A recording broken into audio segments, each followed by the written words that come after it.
இப்ப அரவிந்த் இன்னும் பிக் பாஸ்குள்ளே போல இங்க காமன் மேன் ஷோலயே லவ் கண்டென்ட் கொடுக்க ஆரம்பிச்சிட்டியா?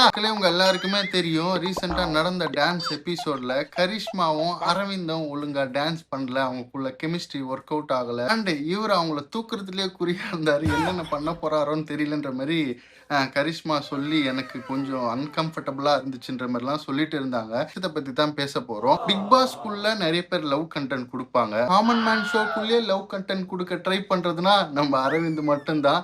என்னன்னா லவ் கண்டென்ட் கொடுக்கறது தப்பு இல்ல. இது வந்து ஆடிஷன், ஒரு போட்டி மனப்பான்மையோட இருக்குது. இதுக்கு ஒரு டெஸ்டினி இருக்கு. பிக் பாஸ் வீட்டுக்குள்ள போகணுன்ற ஒரு டெஸ்டினி போயிட்டு அதெல்லாம் பண்றது கரெக்ட் தான். இங்க ஆடிஷன்லயே இந்த ஒரு விஷயங்கள்லாம் பண்ணா கண்டஸ்டன்ட் வந்து டிஸ்ட்ராக்ட் ஆக வாய்ப்பு இருக்கு. அவங்க ஸ்ட்ரென்த் வந்து கம்மியாகும். இண்டிவிஜுவலா அவங்களால பிளே பண்ண முடியாதுன்னு நிறைய விஷயங்கள் இருக்குது. அதெல்லாம் தாண்டி அரவிந்த் கரிஷ்மா அவர்கள் இந்த ஒரு விஷயத்த ட்ரை பண்ணி இந்த ஒரு டாஸ்க்ல மொக்கையா போயிடுச்சு. நிறைய பேர் சொல்லிட்டு இருந்தாங்க இவங்க லவ் கண்டென்ட் வந்து ட்ரை பண்றாங்கன்னு.